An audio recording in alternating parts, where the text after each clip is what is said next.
మన ప్రభువును రక్షకుడైన యేసుక్రీస్తు వారి నామములో అందరికీ వందనాలు. ఇప్పటి వరకు దేవుడు మనల్ని ఎంతగానో క్షేమంగా కాపాడారు. అందుని బట్టి దేవునికి మహిమ. ప్రియమైన దేవుని బిడ్డలారా, వాక్యాన్ని మనం గ్రహిద్దాం. ఈరోజు ప్రత్యేక దేవుడు ఏర్పాటు చేసిన కృపావాక్యమును. ప్రియమైన దేవుని బిడ్డలారా, లేఖనాలను మనం పరిశీలించినట్లయితే మత్తయి సువార్త 1వ అధ్యాయము 22వ వచనం, ఇదిగో కన్యక గర్భవతి అయి కుమారుని కనును, ఆయనకు ఇమ్మానుయేలను పేరు పెట్టుదురు. వాక్యాంశము ఇమ్మానుయేలు అనగా దేవుడు మనకు తోడు అని అర్థము. ప్రియమైన దేవుని బిడ్డలారా, ఇక్కడ మనం గమనించినట్లయితే మరియ కన్యకగా ఉన్నప్పుడు పరిశుద్ధ ఆత్మ ద్వారా లోకరక్షకుడు ఆమె గర్భంలో జన్మిస్తాడని మరి ప్రవక్త అయిన యెషయా ద్వారా పలకబడింది. ప్రియమైన దేవుని బిడ్డలారా, ఆ మాట యెషయా ప్రవక్త 700 సంవత్సరాల క్రితము ప్రవచించాడు. ఆ విషయాన్ని ఒకసారి మనం గమనించినట్లయితే యెషయా గ్రంథం 7వ అధ్యాయము 14వ వచనం గమనించినట్లయితే, కాబట్టి ప్రభువు తానే ఒక సూచన మీకు చూపును, ఆలకించుడి, కన్యక గర్భవతి కుమారుని కని అతనికి ఇమ్మానుయేలు పేరు పెట్టును. ప్రియమైన దేవుని బిడ్డలారా, సూచన ఇది. ఏవైతే మహా అద్భుతాలు జరుగుతాయి వాటిని సూచనలుగా మనం చూస్తాం. ఇశ్రాయేలీలు అక్కడున్న ప్రాంత ప్రజలు యేసు ప్రభువారు పరిచర్య చేస్తా ఉన్న దినాల్లో కూడా ఆయనను ఆ సూచిక్రియలు చూపించమని చెప్పేవాళ్ళు.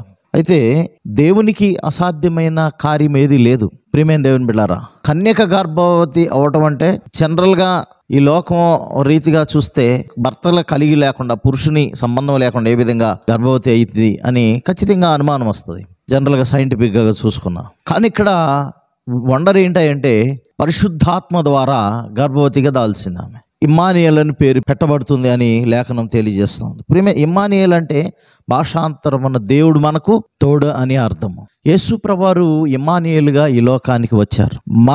మనకు తోడుగా ఉండి మనల్ని బలపరిచి మన కష్టముల్లో, మన వ్యాధుల్లో, మన బాధల్లో నుండి విడిపించడానికి యేసు ప్రభువారు ఈ లోకానికి వచ్చారు. కాబట్టి ప్రియమైన దేవుని బిడ్డలారా, ఆయన ఈ లోకము నుంచి వెళ్ళిపోతూ చివరి రోజుల్లో మాట్లాడిన మాటల్లో సదాకాలం నేను మీకు తోడుగా ఉంటానని చెప్పారు. ఎందుకంటే ఆయన ఇమ్మానుయేలుగా ఈ లోకానికి వచ్చారు. 33.5 సంవత్సరాలు ఆయన బ్రతికారు. కానీ ఇక భూమి మీద లేరులే, ఆయన చనిపోయాడులే అనుకోవటానికి లేదు. ఆయన ఒక్కసారి చనిపోయి మరలా సజీవుడై లేచి ఇంక మరి అన్నటికి కూడా ఆయన చనిపోడు. ఆయన నిత్య జీవము గలవాడు, నిన్న నేడు నిరంతరము ఏకరీతిగా ఉన్న దేవుడు. కాబట్టి ఆయన మార్పు చెందని దేవుడు. కాబట్టి ఆయన ఎల్లప్పుడూ తోడుగా ఉండే దేవుడు. అలనాడు ఇశ్రాయేలీలకి 40 సంవత్సరాలు అరణ్యంలో వారిని పోషించి బ్రతికించి బలపరిచాడు. బానిసత్వంలో నుండి విమోచించాడు. శత్రు రాజ్యాల నుండి వారిని రక్షించాడు. కాబట్టి ప్రియమైన దేవుని బిడ్డలారా, దేవుడు అప్పుడు తోడుగా ఉన్నాడులే, ఇప్పుడు తోడు లేడు అనటానికి లేదు. ఇప్పుడు కూడా దేవుడు మనకు తోడుగా ఉన్నాడు. ఎందుకంటే ఆయన మరి మారని దేవుడు, మార్పు లేని దేవుడు. ప్రియమైన దేవుని బిడ్డలారా, కాబట్టి ఆయన మనకి ఎల్లప్పుడూ తోడుగా ఉంటాడు. అందుకని హెబ్రీయులకు రాసిన పత్రిక 13వ అధ్యాయంలో చూస్తాం 5-6 వచనాల్లో, నిన్ను ఎన్నడూ నువ్వు విడువనని అంటున్నాడు, ఏమాత్రం నీ ఎడబాయని అంటున్నాడు. కాబట్టి ప్రియమైన దేవుని బిడ్డలారా, ఇమ్మానుయేలు అనగా దేవుడు మనకు తోడు. దేవుడు ఎల్లప్పుడూ మనకు తోడుగానే ఉంటాడు. కాబట్టి నీ వ్యాధుల్లో నీకు తోడుగా ఉన్నాడు, నీ శ్రమల్లో నీకు తోడుగా ఉన్నాడు, నీ బాధల్లో, ఇబ్బందుల్లో, నీ అవమానాల్లో కూడా తోడుగా ఉన్నాడు. ప్రియమైన దేవుని బిడ్డలారా, ఎవరైనా మిమ్మల్ని అవమానపరిస్తే మొట్టమొదటి ముందు వారు నన్ను అవమానపరిచారని తెలుసుకోమని చెప్తూ ఉన్నాడు. కాబట్టి ప్రియమైన దేవుని బిడ్డలారా, నీ యావత్ బాధ నొందిన వాడినని దేవుడు తెలియజేస్తూ ఉన్నాడు. అంతేకాదండి, నీ శ్రమల్లో నేను పాలిభాగస్తున్నా అంటున్నాడు దేవుడు.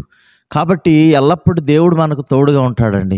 మరి ఇమ్మానుయేలుగా యేసు ప్రభువారు ఈ లోకానికి ఇమ్మానుయేలుగా అవతరించారు, ఇమ్మానుయేలుగా వచ్చారు, వాగ్దానం చేశారు మనకు తోడుగా ఉంటానని. ఖచ్చితంగా తోడుగా ఉంటాడు.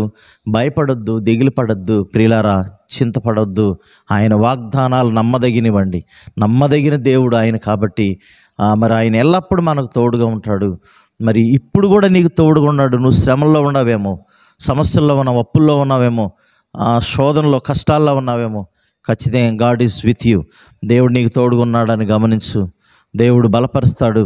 తద్వారా ఎప్పటి వరకు ప్రియులారా, ఇదిగో ఆయన రాజ్యం అక్కడ పరలోక రాజ్యంలో చేర్చేంత వరకు ఇక అక్కడ నిత్యం మనతోనే ఉంటాడు. ఎప్పటికూడా భూమి మీద మనతో ఉంటాడు, నిత్యం మనతోనే ఉంటాడు. ఎందుకంటే భక్తుడైన దావీదు అంటాడు 139వ కీర్తనలో, ప్రియమైన దేవుని బిడ్డలారా, ఇదిగో నేను ఎక్కడికి వెళ్ళినాను అక్కడను నువ్వు ఉంటావయ్యా అని అంటున్నాడు. అవును, దేవుని సన్నిధి, ఆయన ప్రసన్నత, ఆయన ప్రెజెన్స్ ఎప్పుడు మనకు తోడుగా ఉంటుంది. కాబట్టి ధైర్యంగా ఉందాం. దేవుడి పరిశుద్ధ వాక్యం దీవించును గాక. ఆమెను ప్రార్థన చేసుకుందాం. మమ్మల్ని మిక్కిలుగా ప్రేమించిన ప్రియ పరలోకపు తండ్రి, అవును ప్రభువా, కన్యక గర్భవతి కుమారునికి ఆయనకి ఇమ్మానుయేలు పేరు పెట్టబడును అని లేఖనం తెలియజేసినట్లు 2023 సంవత్సరాల క్రితం ఆ కార్యం భూమి మీద జరిగింది ప్రభువా. అవును ప్రభు, అప్పటి నుండి ఎల్లప్పుడుగా తోడున్న దేవుడు ప్రభు, మీకు వందనాలు చెల్లిసి ఇంకా నువ్వు తోడుండే దేవుడు ప్రభు, మీకు వందనాలు. మా సమస్యల్లో, ఇబ్బందులు, ఇరుకుల్లో, రోగముల్లో ఎప్పుడు కూడా మాకు తోడుగుండి నడిపించే దేవుడు అని మేము విశ్వాసం ఉంచి అయా నీ కొరకు బ్రతుకువారుగా, మీ మీద ఆశ పెట్టుకుని జీవించేవారుగా కృప చూపించమని యేసు పరిశుద్ధ నామమున అడిగి పెట్టుకుని ప్రార్థన చేస్తున్నాం తండ్రి.